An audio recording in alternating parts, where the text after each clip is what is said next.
Our third speaker today also needs no introduction, and certainly not from me. Terry McGuire is the founder and managing partner of Polaris Partners, one of the most successful biotech venture capital firms in the industry. In addition to being past president of the National Venture Capital Association and holding a number of board positions, Terry has been working for many years now with Bob in producing some of the most incredible companies in the biotech space. And I'll let Terry tell you about the track record for Polaris, but it's really extraordinary. So please join me in welcoming Terry. Thanks, Andrew.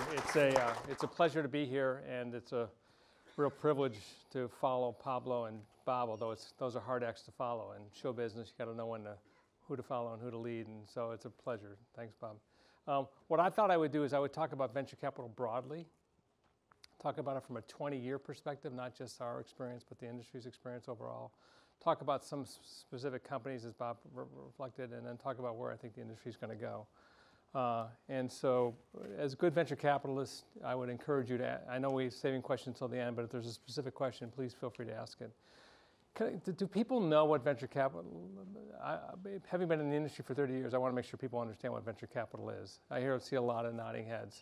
And so we invest capital, we get capital from places like MIT to invest in startup companies, hoping for a financial return. But I'm going to actually make an argument that we do more than that along the way. So I think our primary goal as venture capitalists are to improve lives. And I think if we set that higher bar, not simply a financial return, the higher bar, we can achieve those secondary goals of generating strong returns. I want to talk a little bit about why venture capital matters. I think it's maybe self-evident here at MIT and around Eastern Massachusetts, but I want to talk about some national numbers. I'm going to reflect on some of my 30 years of investing experience and sort of some of the secrets that I would say that have led to our success, some of which you've recently just seen. Talk about a few companies that are in our portfolio that came out of MIT, 3 or 4 of which are involving Bob and the Langer Lab. I want to talk about why partnerships and legacies matter. And then finally, I'm going to take a step back and sort of talk about what MIT was like in the 70s versus what it's like today and sort of put all those 20 years in perspective. So why is it important we improve and ultimately, hopefully, save lives? And a shining example of that is this woman called Evelyn Sorensen. Evelyn was diagnosed with stage 2 cancer. It had metastasized. And when she saw her physician, the physician said, get your house in order. You have about a year to live. Fortunately, she went looking for clinical trials. She came across a trial that was actually being run by one of our companies called Bind, work that came out of Bob's lab. And in fact, she was treated, and within a year, the tumor had shrunk dramatically. And I think Evelyn's still doing quite nicely today. So after this period of really trauma, we've had a huge impact on a person's life. And I think ultimately, for venture capital to do its job right, it has to have impact on millions, if not billions of people's lives. A little bit about Polaris itself. Andrew mentioned that I was a founder of Polaris. We started in 1996. We've raised a little over $4 billion. We're in Boston, San Francisco. We also have an operation in Dublin, Ireland. We do both healthcare and IT, and I'm going to talk mainly about healthcare. We're one of the top decile healthcare investors. It's a very diversified portfolio. It's not just biotech, it's devices, it's diagnostics, digital health, et cetera. As Bob mentioned, 2 of our partners came out of his lab, so there's this very close relationship with Langer Lab and MIT. Both Amir Nashad and Paulina Hill were postdocs in Bob's lab. And together we have about 120 years of investing experience. And we actively are involved with 200 portfolio companies that are in our portfolio. While I'm proud of what we've created at Polaris, and I'm proud of the financial returns that we've generated, I'll talk a little bit more about those in a bit. This is the slide I'm probably the proudest of, which is the number of therapies that our companies have put on the market. So since we've started Polaris, there's over 20 therapies that have gone into market from our company, so that are being commercialized now. And if you look at the number of lives that they've touched over 100 million lives, those therapies. So we were truly having an impact on society, and I think that's really ultimately our goal. It's a really hard chart to read, and I apologize. One of the things that's striking about venture capital is we live in a world where there's several waves that we have to be mindful of. We try to build companies over a 5 to 7 or 8, 10-year time frame, And all the way along, technology is changing rapidly. At the same time, the financial markets are changing as well. And so if anyone has ever been in a boat and seen two waves come together, they can give you a very high high and very low lows. And we're trying to manage these waves as they come together. If you look at medical advances over the last century, it's been staggering. If you consider the fact that only blood types were characterized back at the turn of the last century, and over this period, you've had things like penicillin be discovered, pacemakers be generated, DNA to be articulated in '53 by Watson and Crick, liver transplants, heart transplants, now face transplants, and the whole genetic and stem cell work that's being done. It's just staggering. And so you see this rapidly accelerating pace that we are trying to be mindful of when we're building our companies. A very specific example of that is what's going on in the genetic space, where you see it really, again, the pace is picking up very dramatically. Watson and Crick in '53, you see essentially the inheritable gene transfers of mammalian cells. You see a lot of work being done. And then, unfortunately, you had in 1999 the death of a patient that was being treated. And that really put a pall on the industry for quite some time. But ultimately, you saw RNA be discovered in '98, actually here.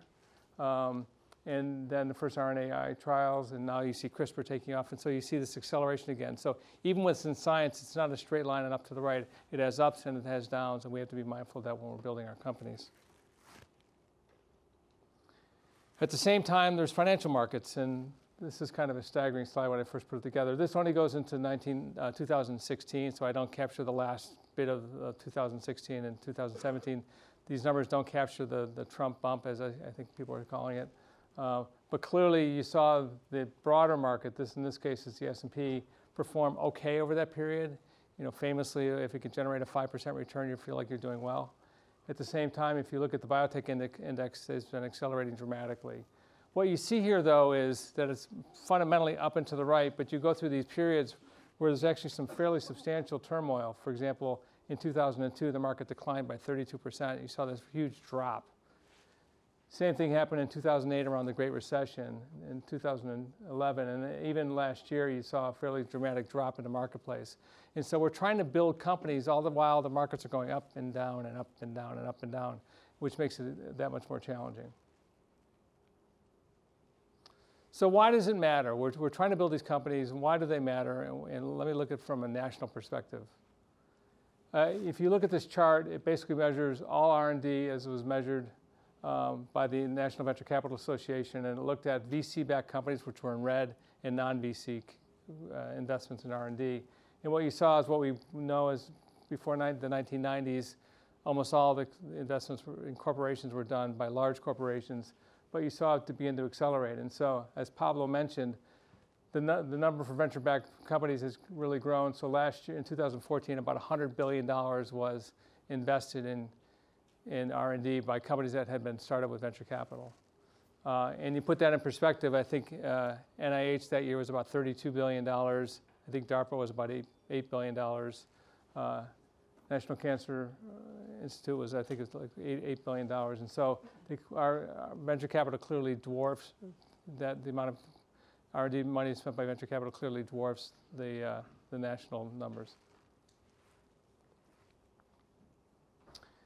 Secondarily, it's had a huge impact on GDP. And so if you look at venture capital companies, they've really grown to have a huge impact on GDP. In the year 2000, they represented about 14% of the revenues of GDP for the United States. And by 2010, it represented about 21%. So it's clearly had a growing impact. And what's also interesting to note is that it really didn't change much during the Great Recession, 2008 to 2010. So it's clearly, and that's up to 2010, so it clearly continues to grow. If you look at employment from venture-backed companies, they've also grown very nicely. Again, from 2000, it was just under 8%, and by 2010, 11% of private sector employment was with venture-backed companies. So clearly having a huge impact on our economy. And as I mentioned before, during the Great Recession, it performed very, very well. These are great jobs that will have long-lasting jobs. Venture capital, we believe, has really created sectors. I think if you look at jobs in sectors, 75% of the jobs in biotech were with companies that received venture capital to get started. Almost 90% of jobs in the software space were venture-backed companies, 72% in the hardware space, and over 50% in the computer and peripherals space. So it's clearly had the ability to sort of transform industries. And again, I think Pablo and Bob talked about that earlier. Again, a bit of a hard chart to read, but it talks about extreme leverage. Today, venture capital investing represents about 0.02% of GDP. It's a tiny number. And yet, again, if you measure the true leverage impact, it's 21% of GDP of companies that have received venture capital. So it's a very small sector and ultimately collects more capital along the way, but it's had a huge impact along the way.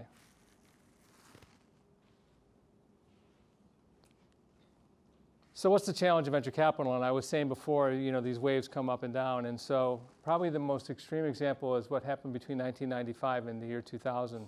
Venture capital became very exciting, and so a lot of capital flowed into venture capital. In fact, almost to an extreme. Back in 1995, about $10 billion was raised for venture capital. By the year 2000, it was almost $100 billion was invested in venture capital. So clearly an overshoot, too much capital. And then a massive collapse. By 2002, I think it was around $5 billion that was raised. And so we're trying to create companies in this context where capital keeps on flowing in and flowing out.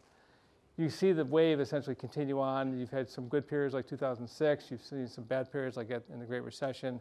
There's been a recovery since then. But you see this wave changing all the time, and that makes it challenging to build companies. At the same time, back in the 90s, private equity was becoming popular, and so you saw venture capital as a form of private equity, and then you saw buyouts and mezzanine funding as a secondary form of private equity. And so venture capital began competing with other forms of venture capital, other forms of private equity. And what you see is that, again, through 2000, we were able to essentially go even broadly with private equity, but after that, a lot of capital flowed towards more established businesses like buyout businesses and growth equity businesses. And so we're competing in it, which has made it challenging. This chart, again, a little hard to read, but it looks at the number of new starts for businesses. The darker columns represent biotechnology starts, and the gray column represents device starts. And what you see is that through 2007, biotechnology was very hot, and then over that period after the Great Recession, it was not until really 2010, 2011 when it came back. But medtech has never really come back. It's really continued to fall down. Medtech investing has been one of the harder spaces to invest in. So what I would like to do now is sort of talk about what some of our keys to success have been. And a lot of it's going to have to do with people. I think the first thing I would say is we've worked with some of the best researchers in the world. I think Bob is really the shining example of that. But it includes people like Phil Sharp, who's another institute professor at MIT, Mike Sema, Ram Sesasekaran, Dan Anderson, as Bob mentioned before, people at Harvard, including George Whitesides and David Edwards that came out of Bob's lab, Omid Farrokhzad, Rox Anderson, and then other people like Tilman Gerngross up at Dartmouth and Dane Wittrup and Paul Schimmel, who both were at MIT, although Paul's not at the Scripps. And so it's first and foremost backing great people, great researchers to really create these companies. And I think we've done a good job of supporting academic entrepreneurs. I think Bob and Phil were some of the pioneers that started companies but never left the academy. And that was a new model when it got created. And we've tried to continue on with that model. Secret 2 is the one that Bob had already referenced. It's sort of this formula that we put in place. And I'm not going to repeat it all, but it really is to look at platform technology, get it published, get it in animals, and have a good patent estate. And then fundamentally, though, the most important thing that I have found is really backing teams. And so with the great research that we have, being able to recruit strong CEOs and ultimately teams that are going to transform those into really important companies. The third secret, and I think Pablo referenced this actually in his talk, was diversification. And so if you look at our portfolio of companies, it's not just one set of companies that are all preclinical or at phase 2 or phase 3. Really, over the period of time, we've created a diversity, not only in the stage of development, but actually in the industries that or the disease states that they touch, and also the technologies that they use. And so creating a diversity has also been a hallmark for us. And And by the way, the best time to be investing in a space is when people are avoiding it. So some of the more interesting, for example, dementia was an area that was out of favor for about 10 years, and now we started several companies in the dementia space a number of years ago, and now they're hot because it's now hot. And so you want to invest when things are not in favor. Finally, next we take a direct role in building the companies, and we've either been a founder or a first investor in all these companies, again, many of which come out of the MIT pool. And as of the time we measure this was over $30 billion of peak market cap value. So clearly companies that have had impact. The next secret is actually a long-term relationship with the academic institutions. You know, we've done, I think, 50 or 60 companies out of MIT alone over the years. But maintaining those long-term relationships, you can maintain strong relationships with particular researchers like Bob, but you really have to have a relationship with the university itself. And some of these universities, like MIT, as a fine example, really are very eager now to see companies get started out of their technology. But there's 3 universities that have been the most important to us: MIT, Harvard, and Dartmouth. And if you look at the returns, they're all triple-digit rates of return from those universities. These are not just life science companies, but also some tech companies. And again, as you measure the group, there are over 50 between these three universities that have generated those kind of returns. So it's maintaining good relationships and generating strong returns. The final secret is really backing people again and again and again. Again, the Langer relationship has been the most spectacular, where we've now done 25, probably soon to be 26 companies in that relationship. But what you find with strong entrepreneurs is that they simply get better with time. And so why not back them again and again and again? And with the advent of the academic entrepreneur, which he or she never leaves the university, you get a chance to back them repeatedly. So that's what we try to do.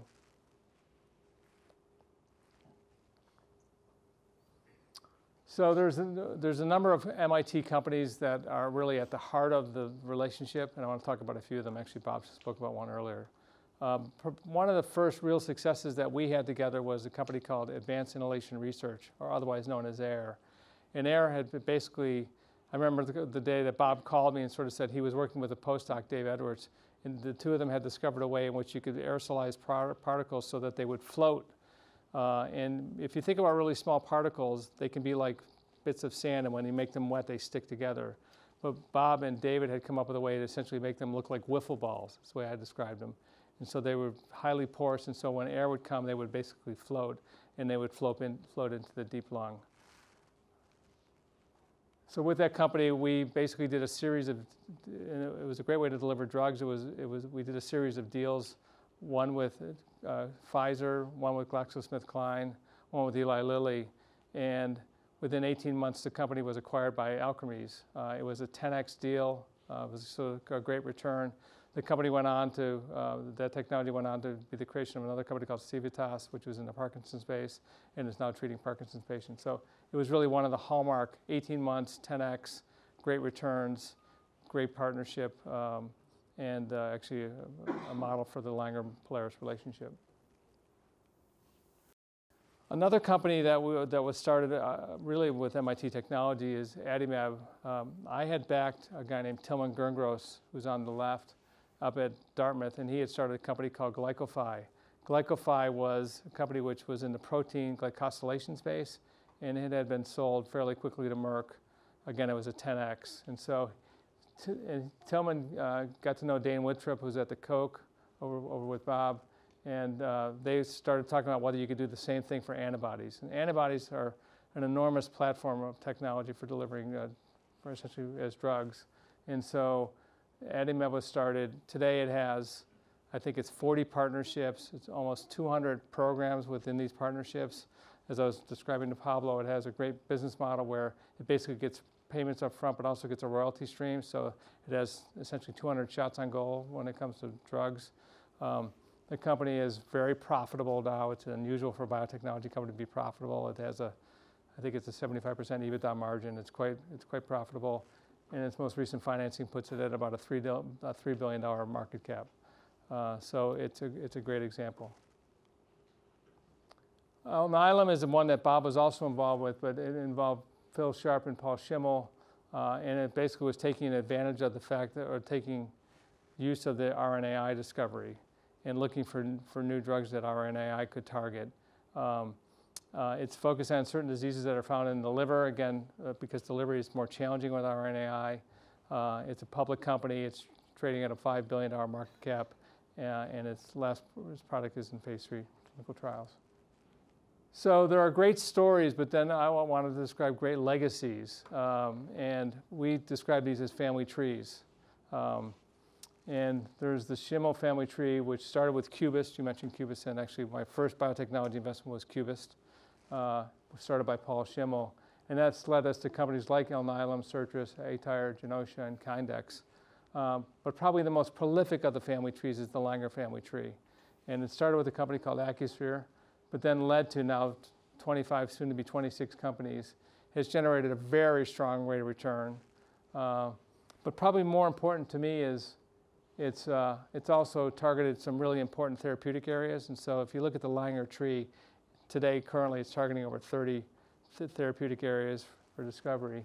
And if you look at the potential lives touched, it's about 2.5 billion lives touched, or potential lives touched. So that's my story about venture capital. I actually went faster than the two earlier speakers. But I wanted to maybe take a second just simply to talk about how the university has changed over this period of time. Back in the 1970s, I think faculty were strongly discouraged from looking at commercializing their technology. The academy was meant to sort of discover new knowledge, and that was really what it was set up to do. And so they were to focus on advanced research. And in fact, if anyone started a company, you really hit it. I remember talking to Phil Sharp about the creation of Biogen. I said, who did you tell? He said, I told my chairman because I had to, but otherwise I kept it a secret because the rest of the faculty would look at me and laugh. Why are you doing that? If you looked at students at the time, they were clearly interested in working for big companies, not for small companies and startups. And so you saw very few startups around Kendall Square, and you saw very few students working for those startups. Tech licensing, of course, was directed at licensing the technology to large corporations. And the idea of sort of licensing to a startup made no sense at all because those companies were underfunded. How could they ever develop the technology? And my biggest issue back then was that the universities did not celebrate entrepreneurship. If it happened, that was okay. They probably didn't spend much time on it, but they really didn't learn to celebrate it. And of course, the world has sort of changed today. So I think the faculty now is recognized for its entrepreneurial ability. And again, Bob is one of the shining examples here at MIT. And so they're encouraged to look at ways to translate their technology.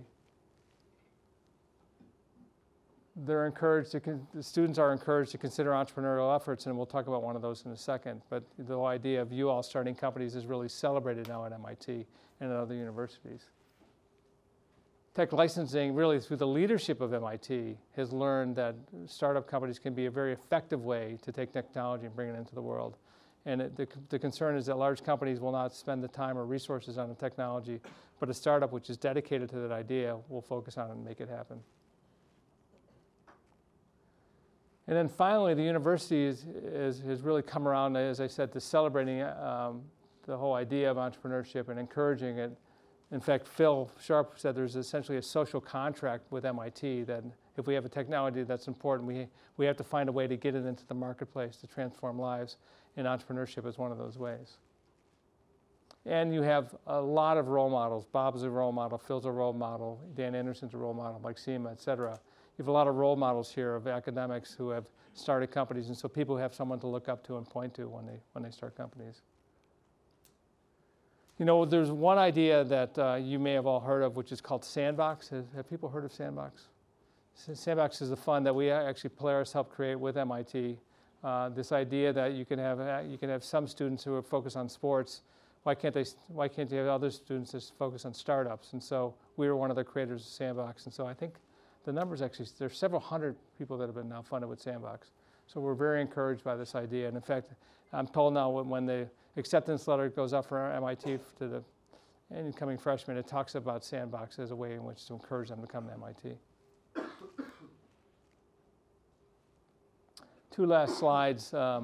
this one, I should get the updated version of it, but I want to come back to what our goal was in life as venture capitalists, I believe, which is to transform lives. And this is looking at cancer death rates. And while there's, Tyler Jacks at the Coke would tell us there's still a lot of work to be done, what's very encouraging from 1990, you've seen this decline in cancer death rates per 100,000, both in men and in women. And I think that's because technology is advancing very rapidly. But at the end of the day, the ultimate goal is to look at someone like Evelyn Sorensen and see that she can live a better life. And for me as a venture capitalist, that's really the ultimate goal, and where I take great pleasure in hearing about stories about Evelyn, et cetera. So with that, that is my presentation.